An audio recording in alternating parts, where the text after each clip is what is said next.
Queridos irmãos, queridas irmãs, dando-se sequência no vídeo 69, né? Do livro Missionários da Luz. O tema é a reencarnação de Segismundo. Nós estamos já há alguns dias tratando desse tema, reencarnação. Então nós vamos continuar, né? De onde nós paramos no último vídeo, 69. Então, mas só que antes eu vou ler umas linhas antes para poder dar sequência.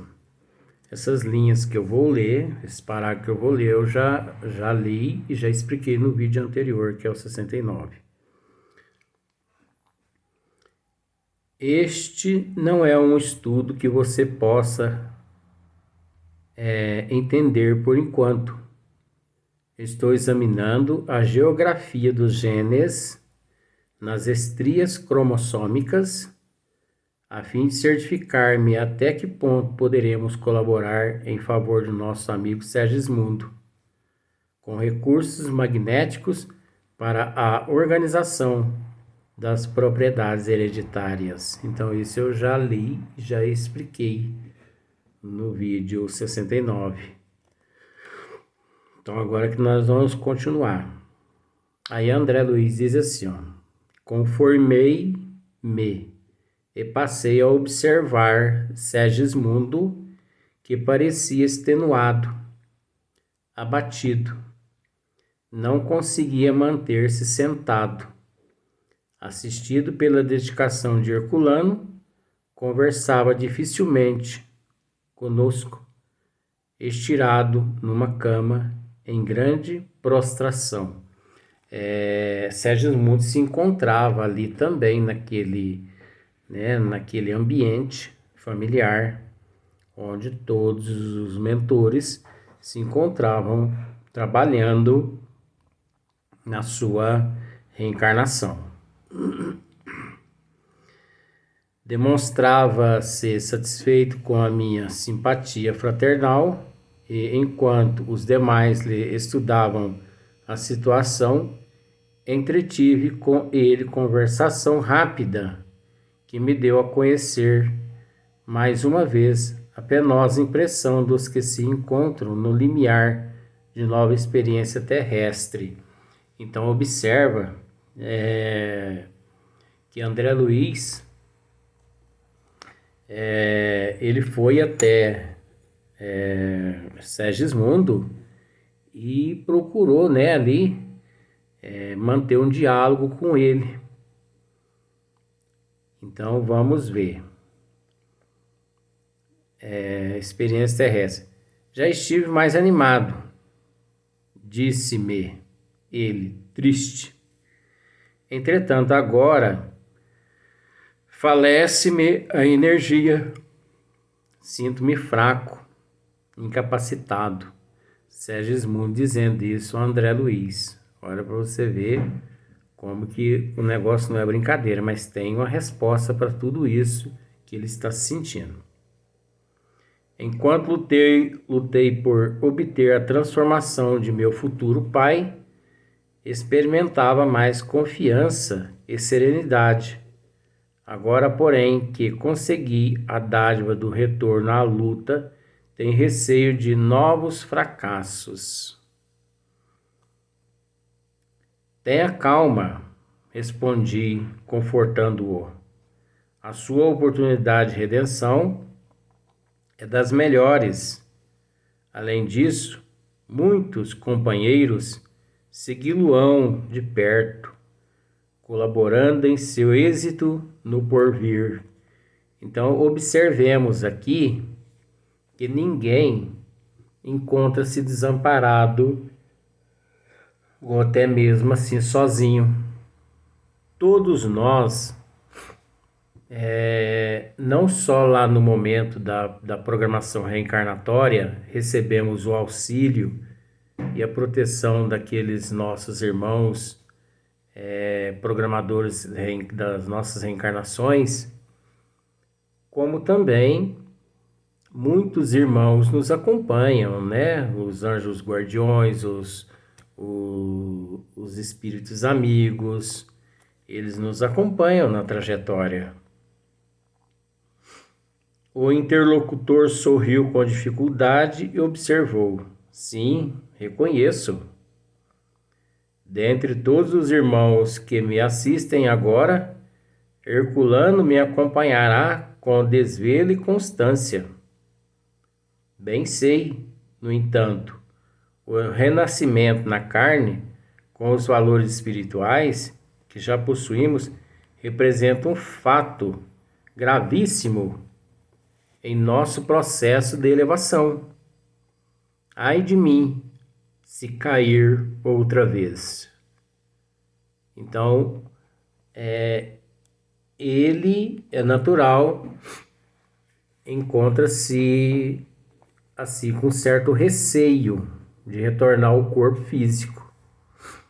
Porque até aquele momento ali, Segismundo está consciente de tudo que ele fez em vidas passadas, principalmente na vida passada, na anterior, né, com Adelino, né, e também provavelmente nada é por acaso com Raquel. Então ele está com receio, porque uma vez que mergulha assim no corpo físico através da reencarnação, ali no momento da concepção somos agraciados com o véu do esquecimento do passado. Então, daquele momento em diante ali, muitos seres não conseguem relembrar do que fizeram em existências passadas. Dirigia-lhe exortações de coragem e bom ânimo, quando meu orientador, dando por findo o exame da documentação, se aproximou de nós ambos e falou-lhe com afetuosa autoridade. Segismundo, é incrível que desfaleça no momento culminante de suas atuais realizações. Restaure a sua fé.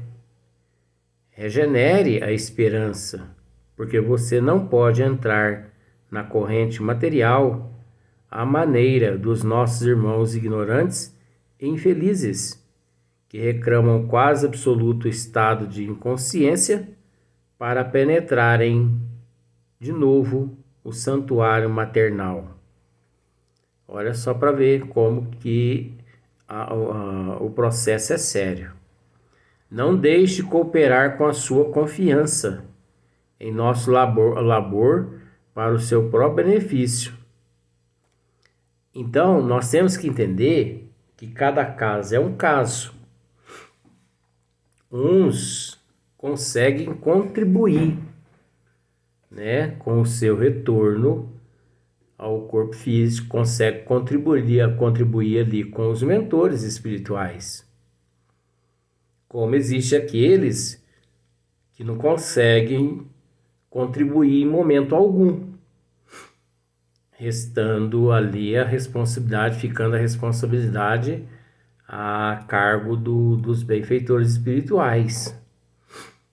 Como existe aqueles casos, como eu já disse em outros vídeos, de casos de seres que não necessitam, né, da colaboração de mentores, de arquitetos, programadores, reencarnacionistas, que programam a reencarnação.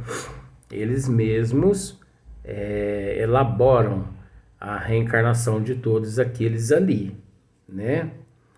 Não deixe cooperar com a sua confiança em nosso labor para o seu próprio benefício. De trabalho mórbido da condição fetal, formando em sua mente o modelo adequado. Olha só, você encontrará na maternidade nobre de Raquel os mais eficientes auxílios e receberá de nós outros a mais decidida colaboração. Entretanto, lembre-se de que o seu trabalho individual será muito importante no setor da adaptação e da recepção. Então, ele vai ter que começar um trabalho todo de adaptação, né, e de recepção, para que triunfe na presente oportunidade, para que ele supere, né, para que ele logre êxito na mediante oportunidade. Não perca tempo em expectativas ansiosas, cheias de dores e apreensões. Levante o padrão de suas forças morais. Então, nós percebemos aqui que Alexandre, ele, através de uma psicologia, ele está tentando fazer com que Segismundo mude o padrão vibratório dele. Porque aquele padrão vibratório dele assim, de baixo astral, de desânimo, pode interferir no êxito do trabalho que todos ali encontram-se empenhado. Segismundo ouviu, respeitoso, a advertência. Reconheci que as palavras reconfortantes de Alexandre se fizeram seguir de maravilhoso efeito. Segismundo melhorou repentinamente, esforçando-se por alijar a carga de preocupações inúteis, né? Espairecer a mente, né? Mudar aquele ar negativo, né? De tensão, de preocupação. Ele fez o possível para poder expulsar o mais rápido possível aqueles sentimentos. Impressionado com o esclarecimento do prestimoso mentor, não hesitei em dirigir-lhe nova consulta. Existe então, perguntei, sob forte interesse, aqueles que reencarnam inconscientes do ato que realizam? Olha só a pergunta que André Luiz fez ao mentor espiritual dele naquele momento ali, né? O diretor espiritual dele, que era Alexandre, né? Eu vou até repetir. Existe então, perguntei sob forte interesse, aqueles que reencarnam inconsciente do ato que realizam, olha só. Então ele está perguntando, você entendeu, mas eu vou fazer uma colocaçãozinha. André Luiz está perguntando para Alexandre se existe aqueles que reencarnam, né, inconsciente do ato que cometeram, de quem ele matou, do banco que ele furtou, de quem ele traiu, enfim, das ingratidões, enfim, de tudo. Existem aqueles que reencarnam inconsciente de todos esses atos? Vamos ver a resposta de Alexandre. Certamente, respondeu ele, solicito. Assim também como desencarnam diariamente, assim também como desencarnam diariamente na crosta milhares de pessoas sem a menor noção do ato que experimentam. Gente, isso aqui é de extrema importância. É de extrema importância. Da mesma forma como reencarna diariamente, constantemente, né? Seres totalmente inconscientes dos atos que cometeram, você entendeu? Alexandre também está dizendo que isso ocorre não só com aqueles que reencarnam, como também com aqueles que desencarnam, que da mesma forma, assim também como desencarnam diariamente na crosta, né, aqui na Terra, milhares de pessoas sem a menor noção do ato que experimentam. Então é aquilo que eu já disse em outros vídeos, que um número inimaginável de seres deixa o corpo físico e por não se encontrarem assim tão apegados à matéria, mas materializado o seu perispírito no estado de ignorância, sabe? Ele não percebe que ele desencarnou. Ele não percebe que desencarnou. E isso